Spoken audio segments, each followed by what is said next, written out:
There's probably 700 wounds on his body if you count them up, and if you couldn't survive that long term, right? And this is where Pilate then fashions a crown of thorns, and he places it on Jesus, his head. And let me set these so we can make some room. So that's the halo of thorns. No, actually not. Let me show you. I thought it was a halo because you and we've both been so influenced by early Christian art and specifically medieval art, but this is what took my breath away. And I want you to be careful with this because these are Bethlehem thorns. This is the crown of thorns. What's going on, guys? Welcome back to the channel, man. And in today's video, we are watching Jeremiah Johnson, one of the leading experts, if not the leading expert on the Shroud of Turin. Went on Tucker Carlson's podcast and they had a great conversation about the gruesome details of the crucifixion, why the crown of thorns is more like a basket than a crown of thorns. And he also talks about some of the science behind the Shroud of Turin that leads him and other experts to believe that it is the burial cloth of Jesus Christ, man. I truly believe that it is. If you're like me and this gentleman Jeremiah Johnson and want to scream to the rooftops how amazing this archaeological find is, guys, go grab you a Shroud of Turin shirt over at JesusInJapan.store, guys. It's got the facts on the back, face on the front. So if you want to support the ministry here, man, go grab you one of those. But with that being said, guys, let's hop into today's video. Can you describe crucifixion? What was it? Yes. What was the purpose? How did they die?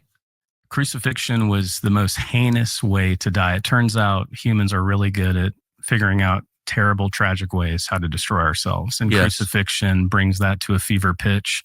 The Persians likely invented it. Alexander the Great, who gives us the language of the Bible, Koine Greek, he also made crucifixion fashionable throughout his Hellenization of the world. The Romans come along and they take crucifixion that they learned from Greek Hellenization and they perfect it for 700 years. Remember, Josephus tells us that during the Jewish revolt, AD 66 to 70, Titus and Vespasian are crucifying 500 Jews a day. And so they were experts. Now, it wasn't like they had a crucifixion manual. There were 30 provinces in the empire during the time of Jesus. Remember, we have Pontius Pilate, who's governor. We have first Augustus, who's emperor. And then we have the other emperors who followed during the time of Jesus. There's 30 provinces. And the provinces would practice crucifixion in different ways. But it was in the Syrian province where Judea was, where it was particularly heinous. I already mentioned we have 21 different records of crucifixion with nail piercing. Wow, man, that is very fascinating. I'm sorry to cut him off there. I just wanted to make a quick point here. But I come from the background of Jehovah's Witnesses. I grew up in that before I became a follower of Jesus Christ. I followed that doctrine of Christianity. But one of the things I really remember that really stuck out from what they taught was that Jesus did not die on the cross. He died on a stake. And then when I began to follow Christ and dig deeply into not only the Bible, but the archaeological and historical evidence surrounding him and his crucifixion, there's no way that you can say that he died on a stake when you look at that evidence. All the evidence point to him dying on a cross. And so from there, it kind of sent me down a rabbit hole and looking into, you know, the differences between mainline Christianity and what Jehovah's Witnesses taught. And, you know, that started my journey to become a follower of Christ, guys. I just wanted to share that with you. Nails were iron. I actually have a nail artifact that I'm going to show you. In fact, this is a great time to do that. I want you to hold the replica of the crucifixion nail. This is a crucifixion nail. It was circular on top, and then it was actually a spike. It was an iron spike. And the Romans would drive this crucifixion nail through the wrists, through the palm area, and then through the heel, the calcaneus. Our heels are very brittle, and so they had to be very accurate when they would pin someone to the cross. And they would likely straddle the heels on either side of what was called, there you have the patibulum, and then you have the cross beam, then you have the center vertical beam, and the heels would be fastened, straddling the beam. And the victim would be crucified completely naked. There was no loincloth. I know we see that represented in traditional Christian art, but Jesus would have been crucified naked because the Romans were saying something with this. The Romans were saying, don't ever defy us. You know, we are the truth. And remember, Augustus was called the Son of God. And so when Mark comes along and says, no, Jesus is the Son of God. I mean, those were seditious words for the time because Augustus was called the Son of God. When Augustus gave good news, it was called the gospel. Christianity takes that term euangelion. No, it's not the gospel of Augustus. It's not the gospel of the Roman Empire. It's not Pax Romana. No, this is the gospel of the true Son of God, Jesus Christ, who rose from the dead. And so he's crucified, and so crucifixion was, I mean, at least one gospel account describes the other men on either side as criminals or rebels, but malefactors. Who got crucified? Well, this is interesting. It turns out we really hate to crucify slaves, and we want to do it in the worst way possible. That was the Roman view. And so non-Roman citizens, however, we do have citizens like Antigonus, the last of the Hasmonean rulers, who's a Roman citizen, but he defies Rome. This guy named Mark Antony, who becomes Augustus, crucifies Antigonus in a really despicable way. He actually beheads him first and then crucifies him. We have all of his remains. It's interesting because these crucifixion nails were thought to be something like amulets, phylacteries. They were thought to bring you good luck. And what's interesting is crucifixion nails were reused again and again. So the very nails that pinned Jesus to the cross had probably been used many times before that to kill other Roman victims. Because, ironwork is expensive. Right. And again, the Romans, they were a slave machine. They knew how to kill people. They knew how to enslave. 40% of the empire were slaves. And so they had to know how to crucify them.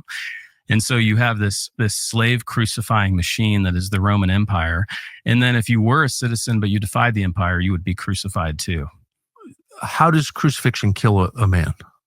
It's really interesting. Were women crucified, by the way? Yes. In fact, they were crucified naked, often facing towards the cross, just for pornographic reasons.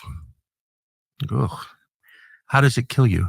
It kills you in a variety of ways. It doesn't kill you quickly. It maximizes torment while minimizing it actually maximizes the length of death, and it prolongs death.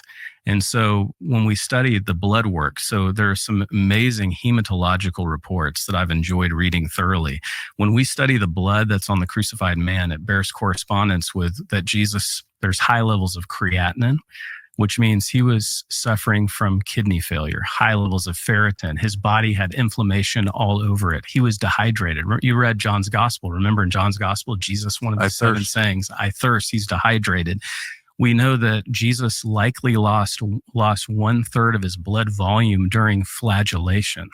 So he was dying of a variety of things. Many thinkers believe that he died of suffocation, asphyxiation because of pulmonary edema.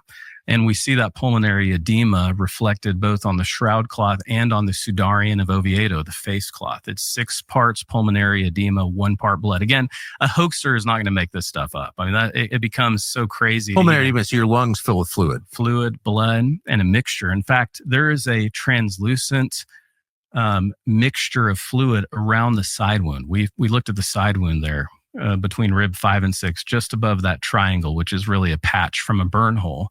There's actually a translucent serum around that again is consistent with what John's gospel said. Blood and water flowed out of Jesus because he was already dead. Can we just take a moment to take all of that in, to take all of what Jesus had to go through for our sins in?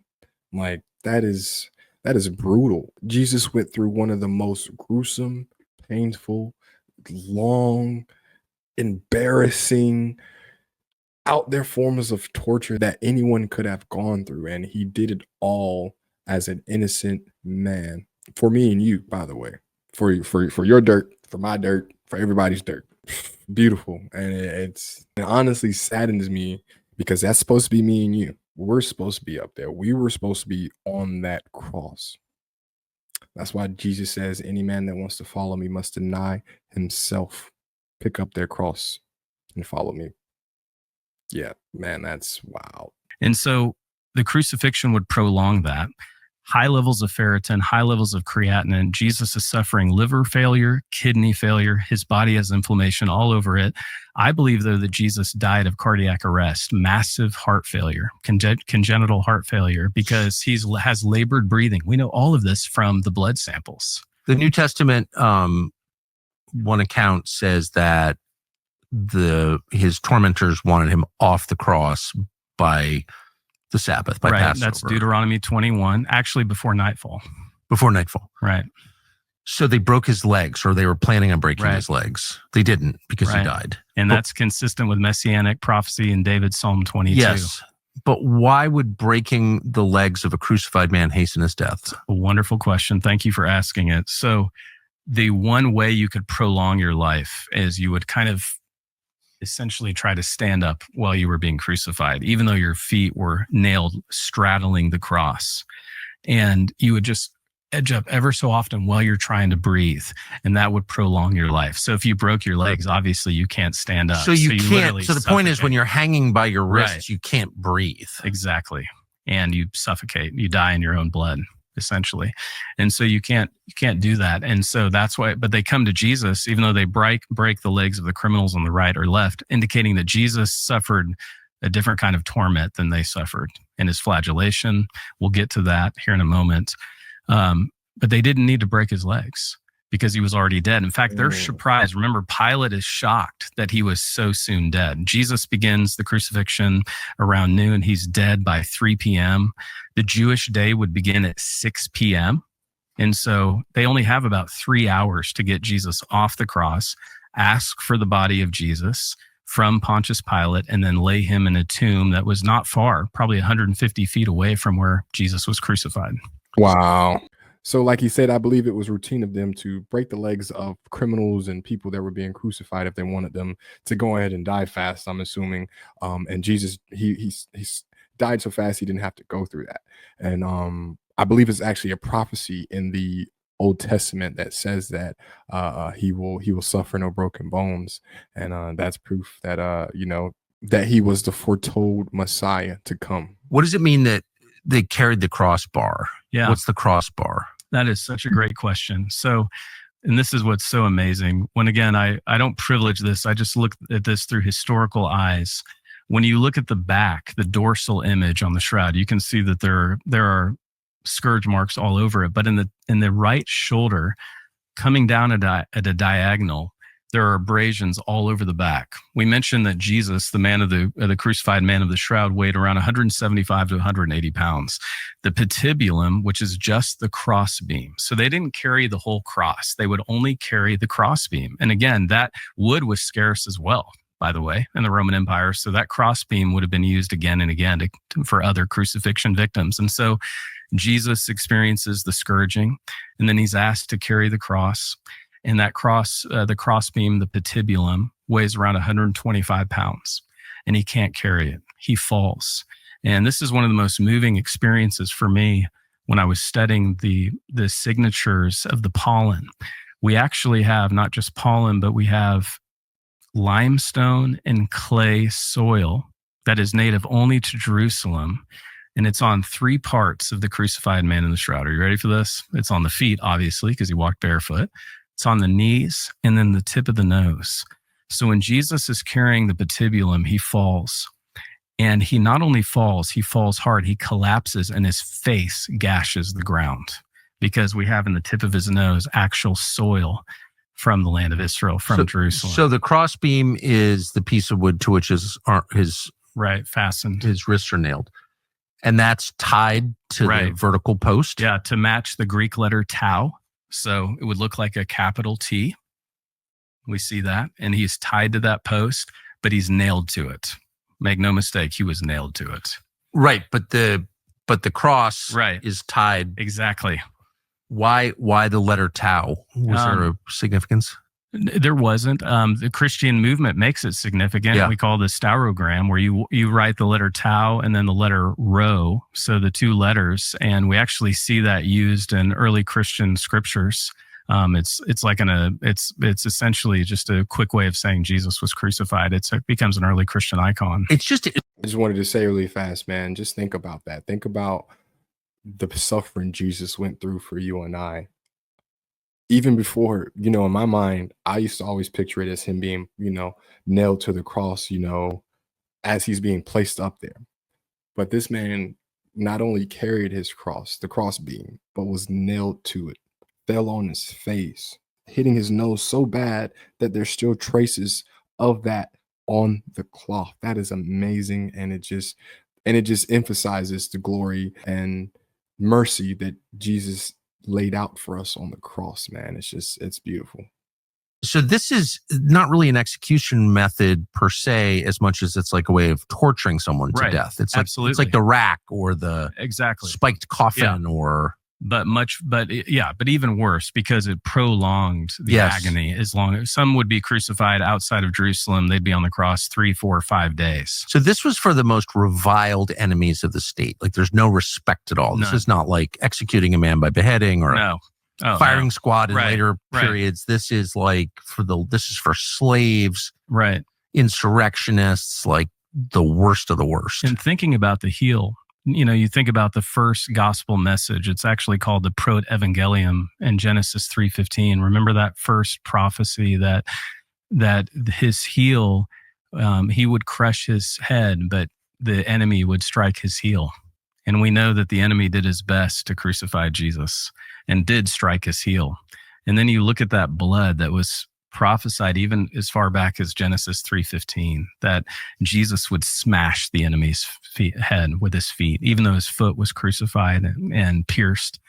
And we see that it did take blood, and a lot of blood. And I think sometimes we can look at this so academically, we forget, no, this was a real historical person who suffered this torment. Okay, guys, I'm gonna jump a little bit ahead because I do want to get to the point where he talks about the crown of thorns, more so being like a basket of thorns.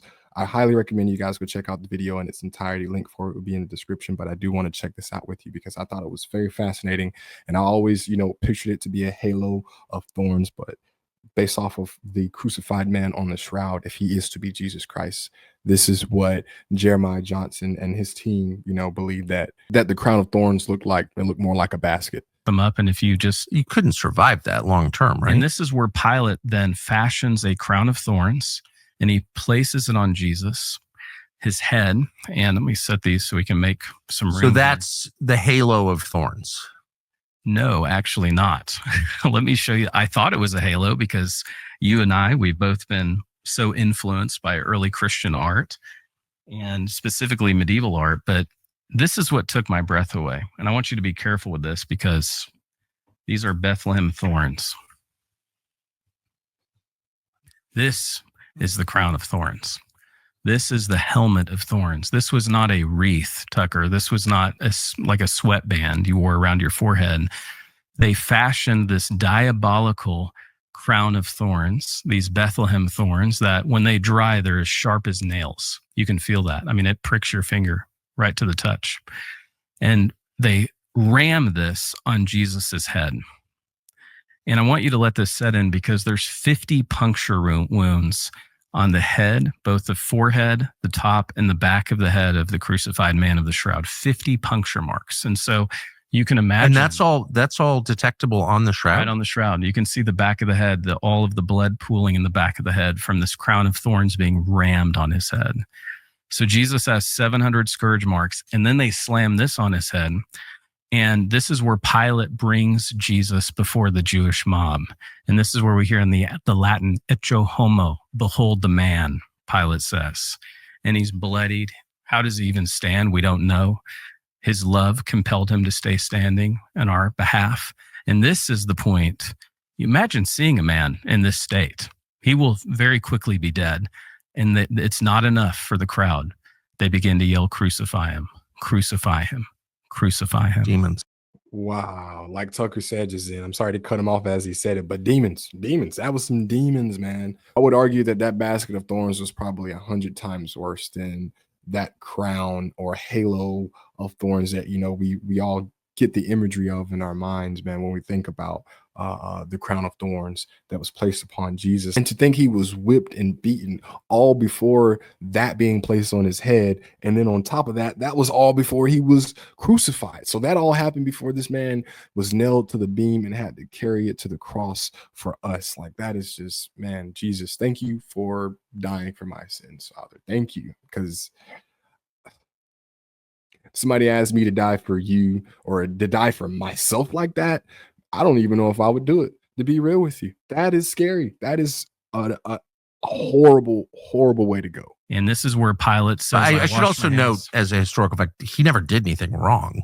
Like, he was never even accused. He was never accused of hurting anybody. Remember, all of the false witnesses came forward when Jesus is in this dummy trial at Caiaphas' home, and they say, well, he's a bastard. Remember, Jesus is accused of being an illegitimate child. Right. He's accused of blaspheming, of casting out demons by Beelzebub, by the worker, by the prince of demons. All of these false accusations are brought against him, and Jesus doesn't open his mouth. But just to be clear, even if the false accusations were real accusations, if they were true, he's still never accused of hurting anyone. Right. He in any way. Sin. No sin was. But he's not even accused of it. Right. So, right. So just to put it in context, so it's not, they didn't even claim like he killed a man in Reno, shot a man in Reno just to watch him die. There's nothing like that at all. No. Or he cheated people out of money, or he, kicked out the money changers and stole the money. Exactly. Nothing like that at all. Right. This was diabolical in every sense of the word, as you rightly point out. And this crown of thorns, the first time I saw it was in Jerusalem.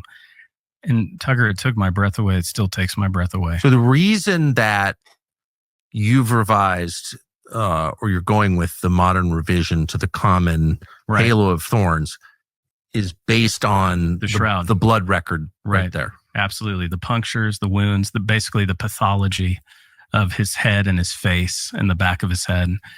And this is what you asked, how do we know this is Jesus? Well, the helmet of thorns leaves it beyond all doubt in my mind. Yeah. I believe this is a slam dunk case that the crucified man is the historical Jesus, without a doubt, based on the evidence. If you were to recreate, if you were to take the gospel accounts and Josephus and the 21 total accounts of Jesus's crucifixion, which I think is accepted by everyone, atheist and Christian alike, as a historical fact. Right. If you were to take all those facts from the record and try and create an image of them, could you create this? No. That's the fascinating thing. The best scientists in the world cannot explain how there's an image there, and they cannot replicate it. And it couldn't be replicated now. No. Even with our best technologies today, it can't be replicated in any way. Man, this has almost got me to tears, man. I highly recommend you guys go watch Jeremiah Johnson and Tucker Carlson's full talk on Tucker Carlson's page, man. Link for that would be in the description. Before ending, I just want to say, guys, can we all just look at the shroud and just from what it's made of, what's on it, to actually being able to track the exact way Jesus was crucified to the man that's on the cloth, guys. Can we just all agree that it's the real cloth of Jesus Christ at this point? I feel like at this point it's okay to say that it's the real cloth of Jesus Christ. But with that being said, cloth or no cloth, shroud or no shroud, Jesus is Lord, Jesus is King. Jesus came and died for all of our sins. He came and died for me and you. Imagine being innocent, standing before a judge, being innocent, and the whole book is thrown at you for no reason, just because of who you are. That's what happened to Jesus. He was an innocent man. The book got thrown at him, and he was punished to the fullest extent of the law, I would say, in that time frame for us, for me and you. So before you leave this video, I just want you to reevaluate your walk with Christ. Are you really walking every day with Christ? Are you really compassionate for your great commission that he has called you to do? My brother, I need you to run. I don't need you to walk. I need you to run as fast as you can to Christ, because he's coming back. And when he does, will you be able to say that you did what he called you to do? And will Christ say to you, welcome into my kingdom? Or will he say, depart from me because I never knew you? Guys, I pray that it's the latter, and that I see you in the kingdom of heaven. But until then, guys, I appreciate you being here. If you guys want to help support what we're doing here, like and subscribe. If you want to support the ministry any further than that, go grab your some merch over at jesusinjapan.store or become a member. All that is in the description. Thank you, guys. God bless you, and see you in the next video.